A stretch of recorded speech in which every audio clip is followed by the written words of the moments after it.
मैं सबसे पहले तो आप सबका अपनी तरफ से सबका अभिनंदन करता हूं और देवभूमि उत्तराखंड का मुख्य सेवक होने के नाते आप सभी को प्रणाम करता हूं, आप सबका अभिनंदन करता हूं। अभी दीदी अंजलि बहन ने बताया कि मैं उत्तराखंड राज्य से आता हूं और उत्तराखंड राज्य जिसको देवों की भूमि कहा जाता है और जिनके हर कण कण में शंकर का वास है। हमारा प्रदेश जहां एक और प्राकृतिक रूप से सुरम्य है, वहीं आध्यात्मिक रूप से भी विशिष्ट भी है और विश्व के कोने कोने से, दुनिया के कोने कोने से लोग उत्तराखंड में आकर, देवभूमि में आकर स्वयं की खोज करते हैं, यानी स्वयं को साधना में लगाते हैं, अपना शोधन करते हैं, हर दृष्टि से अपने को पाने का प्रयास करते हैं। जैसा अभी मोहित जी ने यहाँ पर डॉक्टर मोहित जी ने कहा, और अपनी आध्यात्मिक यात्रा की शुरुआत भी वो कोशिश करते हैं कि देवभूमि उत्तराखंड से करें। और ऐसे प्रदेश से आकर जहाँ कभी कभी मुझे लोग पूछते हैं कि देवभूमि में कितने देव स्थान हैं या कितने प्रसिद्ध स्थान हैं, तो मेरा एक ही उत्तर होता है कि देवभूमि जिधर भी आपकी नज़र जाएगी, हर स्थान देवों से आच्छादित है। हर स्थान हमारा पर्वतों से आच्छादित है, हर स्थान वनों से आच्छादित है, हर स्थान हिम ग्लेशियरों से आच्छादित है, नदियों से आच्छादित है। और ऐसे देवभूमि से आकर आप सबके बीच में इतने बड़े वैश्विक सम्मेलन में आप सबके कार्यक्रम से जुड़ना तथा आध्यात्मिक शक्ति और शांति से ओतप्रोत इस परिसर में आप सबके बीच में आने का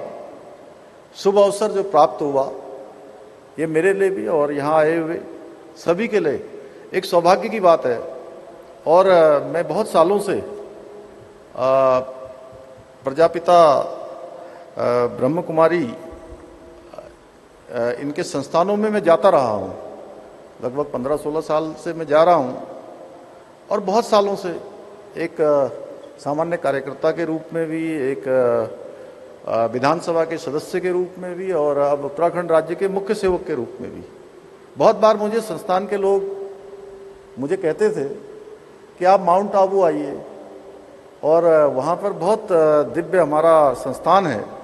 वहाँ जाकर आपको बहुत अच्छा लगेगा और बाबा की कृपा प्राप्त होगी। तो मैं सोचता था बहुत बार, राहुल जी, मैं कई बार माथुर साहब, मैंने सोचा कि मैं जरूर जो है जाऊं, मन में बहुत इच्छा हुई। और ऐसे ही बगल में सालासर बाबा जी,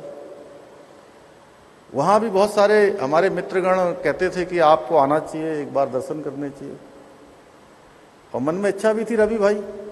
आप तो स्वयं बाबा की धरती से आए हो। तो बहुत बार प्रयास किया और मेरे साथ ऐसा घटित हुआ, मैं समझता हूँ एक अनुभव भी है, और आपके साथ भी और आपके साथ भी बहुत सारे लोगों के साथ यही हुआ होगा कि अचानक ऐसा कार्यक्रम बना और हमारे मेहरचंद जी और नीलम दीदी और ये लोग सब रक्षाबंधन के दिन, हमारा विधानसभा का सत्र चल रहा था और ये हमारे विधानसभा में आए, मुझे इन्होंने रक्षा सूत्र बांधा और उस दिन मेहरचंद जी ने कहा कि इस बार आपको अवश्य चलना है हमारे साथ। और एक उमेश भाई जी थे, वो बहुत सालों से कहते थे, मुझे उनका भी ध्यान आया, मुझे लगा कि मुझे जाना चाहिए। और सारा उपक्रम इस प्रकार से बन गया कि मैं यहाँ पहुँच गया और सालासर बालाजी के भी दर्शन हो गए और आप सबके भी दर्शन हो गए। बाबा जी के इस पवित्र स्थान पर भी आने का सौभाग्य प्राप्त हो गया। मेरा कहने का आशय है कि मोहित जी ने तो बहुत ही अच्छा कहा कि स्वयं को खोजना है, आज से नए दिन की शुरुआत करनी है। वास्तव में उनके बड़ा प्रेरक था, लेकिन सच में ऐसे स्थान पर वही आ पाता है जिस पर बाबा की कृपा होगी या बाबा उनको बुलाएगा। और आप सब जितने लोग भी यहाँ पहुँचे हैं,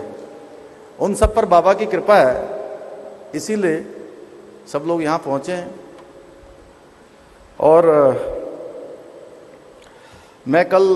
सच बताऊं तो आज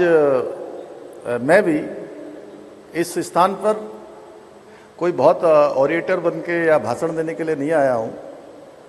बिट्टू जी कह रहे थे कि मुझे आपको सुनना है, हमारे रवि भाई कह रहे थे कि मैं जल्दी जल्दी आता हूं, क्योंकि हम लोग सब लोग एक साथ काम करते हैं, तो भाइयों जैसे हम लोगों के संबंध हैं, हम लोगों के आपस में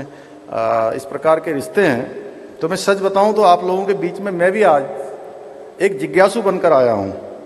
और मैं सौभाग्य से कल सायंकाल से ही आप सबके बीच में हूं, और यहाँ आने के बाद मुझे अपने भीतर भी एक विशिष्ट प्रकार की आत्मिक शांति की जो है अनुभूति हो रही है। इसके पीछे का कारण परमपिता परमात्मा का असीम आशीर्वाद भी है, और इस स्थान की महत्ता भी है, और राजयोगिनी दीदी माँ रतन मोहनी जी से जो स्नेह यहाँ पर मिलता है वह भी इसका एक बड़ा कारण है। हम सबके लिए गर्व का विषय है कि संयुक्त राष्ट्र के साथ ही परामर्शदात्री दर्जा प्राप्त भारत की भूमि से उपजा हुआ यह संस्थान विश्व के कोने कोने में, आज विश्व के अनेक देशों में आज शांति और सद्भाव और मानवता का संदेश देने का काम कर रहा है। सच में लोगों को उनको स्वयं को खोजने का एक बहुत बड़ा प्रकल्प चल रहा है। मैं आज यहाँ स्वच्छ और स्वस्थ समाज के निर्माण में आध्यात्मिकता की महत्वपूर्ण भूमिका